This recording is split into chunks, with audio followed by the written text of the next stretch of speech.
Hello. तो आज हम बात करेंगे अंटार्कटिका कॉन्टिनेंट के बारे में कि आखिर में अंटार्कटिका कॉन्टिनेंट है वहाँ पर कुछ है भी कि नहीं, कि वो सिर्फ एक कोल्ड डेजर्ट है जहाँ पर कुछ नहीं है। एक बहुत बड़ा लैंड मास है जिस पर एक आइस डेजर्ट है। तो चलिए, मैं हूँ राजकमल, तो इसका शुरुआत करते हैं। तो ये है एक मैप पूरे अंटार्कटिका कॉन्टिनेंट का, ठीक है ना।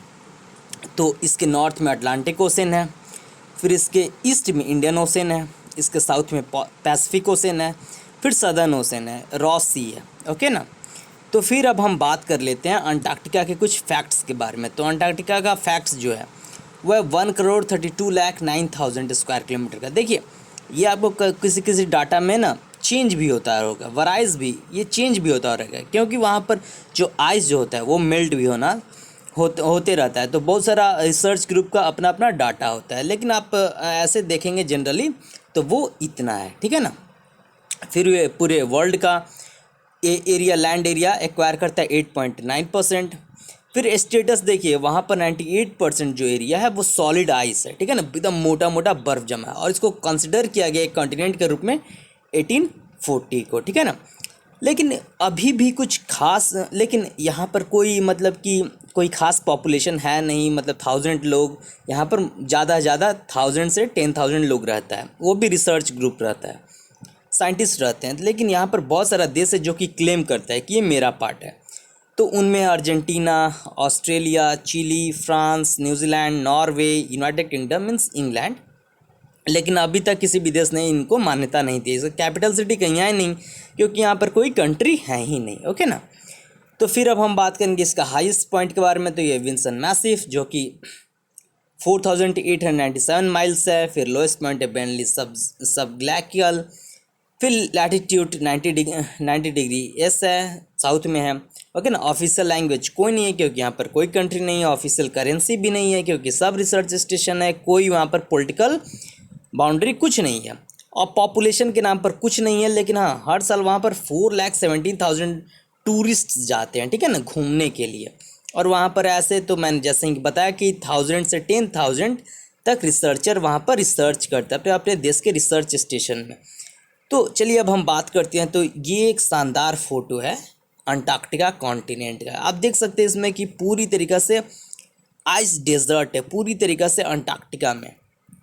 फिर हम देखेंगे कि अकॉर्डिंग टू साइज, मीन्स उसके साइज में देखेंगे तो अंटार्कटिका 5th लार्जेस्ट कॉन्टिनेंट है। मैं कॉन्टिनेंट सीरीज़ वीडियो बना रहा हूँ, मीन्स हर एक कॉन्टिनेंट के फीचर्स के बारे में मैं बता रहा हूँ। तो आज अंटार्कटिका के बारे में बताना है। तो अंटार्कटिका जो है वो 5th लार्जेस्ट है, लेकिन यहाँ पर कोई लोग नहीं रहता। और ये ऑस्ट्रेलिया जो कॉन्टिनेंट है, फिर ये डबल साइज है ऑस्ट्रेलिया का। मीन्स मैं पिछला वीडियो में मैंने ऑस्ट्रेलिया कॉन्टिनेंट के बारे में ही बताया, जिसको ओशिनियाई कॉन्टिनेंट भी कहा जाता है। तो उसका ये डबल है। ओके ना।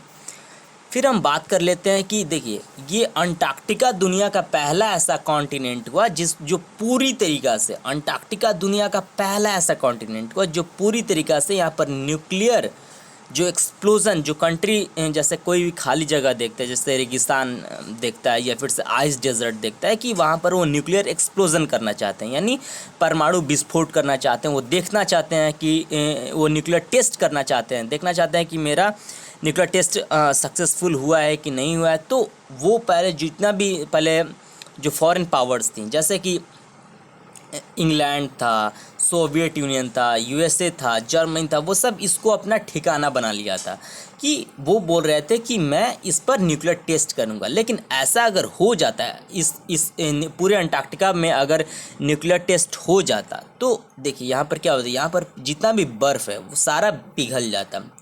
अगर ये थोड़ा भी, इसका 10% भी अगर ये पिघल जाता, तो इसका बहुत ज़्यादा ग्लोबल वार्मिंग पर असर होता है। यानी बहुत सारे छोटे छोटे देश हैं वो डूब जाते हैं, जैसे किरिबाती हो गया, टुवालू हो गया, वनाटू हो गया, और हमारे पड़ोसी में मालदीव्स देखिए, मालदीव्स डूब जाता, कुछ का पार्ट श्रीलंका का डूब जाता, हमारा लक्षद्वीप आइलैंड डूब जाता। तो काफ़ी असर। तो इसके लिए जितने भी कंट्री थे वो सब 1959 में एक पास आते हैं, ठीक है ना। और उन्होंने एक अंटार्कटिका ट्रीटी साइन करते हैं, और वो फोर्स में आता है, मीन्स वो इफेक्टिव हो जाता है 1961 में। बट ये ट्रीटी साइन किया गया था 1959 में।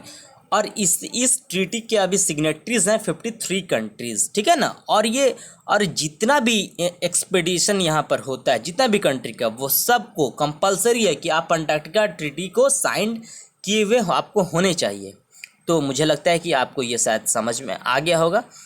फिर मैं बात करता हूँ कि ये आर्टिकल फर्स्ट जो है वो अंटार्कटिका ट्रीटी का कहता है कि the area is to be used for peaceful purposes only, यानी यहाँ पर कोई मतलब कि आप न्यूक्लियर टेस्ट नहीं कर सकते हैं, यहाँ पर आप किसी भी तरीके से आप हथियारों का यहाँ पर टेस्ट नहीं कर सकते हैं, आप यहाँ पर फाइटर जेट्स नहीं ला सकते हैं, आप यहाँ पर मतलब कुछ नहीं कर सकते हैं, मतलब आपको वो चीज़ की मतलब जो चीज़ विपन्स ऑफ मास डिस्ट्रक्शन जिसको कहा जाता है वो यहाँ पर नहीं कर सकते। आप एक शांतिपूर्वक आप अपना रिसर्च यहाँ पर कर सकते हैं।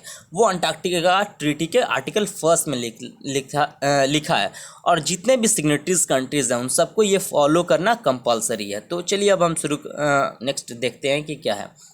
तो देखिए यहाँ पर टोटल मैंने आपको बताया कि यहाँ पर एक्सपेडिशन होता है तो रिसर्च की जाती है। तो देखिए यहाँ पर टोटल 18 कंट्रीज़ का अपना रिसर्च स्टेशन है, ठीक है ना। 18 कंट्रीज़ का रिसर्च स्टेशन है जिसमें कि सबसे बड़ा है यूएसए का, रशिया का, चिली का, अर्जेंटीना का और ऑस्ट्रेलिया का। देखिए चिली का और अर्जेंटीना का इसलिए क्योंकि देखिए चिली और अर्जेंटीना इस जो कॉन्टिनेंट है उसके सबसे पास में है, सबसे पास में। देखिए क्योंकि ये आप छोटा सा जो जगह देख रहे होंगे ये चिली का बाउंड्री है और ये अर्जेंटीना हो गया, तो इसीलिए जो साउथ अमेरिका का जो कंट्री, तो देखिए ऐसे ही ऑस्ट्रेलिया जो है वो भी काफ़ी पास है अंटार्कटिका का। और ये जो आप आइलैंड देख रहे हैं ये तस्मानिया है जो कि एक बहुत बड़ा आइलैंड है जो कि ऑस्ट्रेलिया को ही बिलोंग करता है। तो चलिए फिर हम बात कर लेते हैं इसके बारे में। फिर हम बात कर लेते हैं आपको, आपने जैसे जान लिया कि रिसर्च स्टेशन, और यहाँ पर सबसे बड़ा कोई रिसर्च स्टेशन है तो वह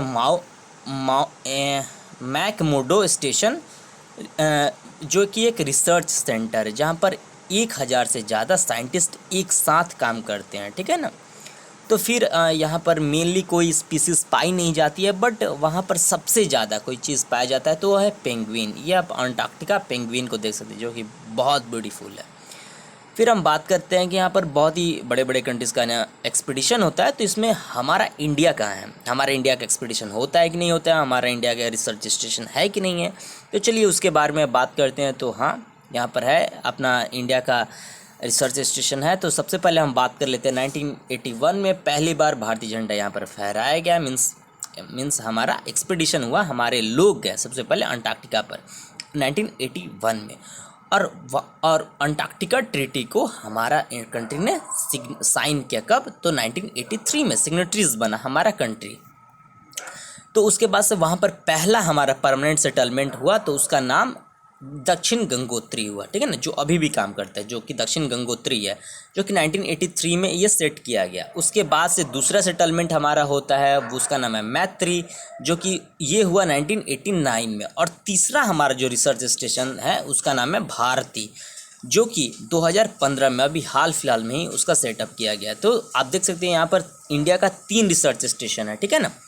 तो आपको एक और इंटरेस्टिंग बात बता देता हूँ कि यहाँ पर एक हम लोग का इंडिया पोस्ट का ऑफिस भी है, मीन्स वहाँ पर भारतीय डाक सेवा भी काम करता है, तो जो कि ये भारतीय डाक सेवा भी काम करता है। तो ये है इंडियन एक्सपीडिशन का एक फ़ोटो जिसमें एक हमारे साइंटिस्ट हैं जो कि हमारे झंडा को लहरा रहे हैं। तो ये काफ़ी गर्व का पल है हम सभी भारतीयों के लिए।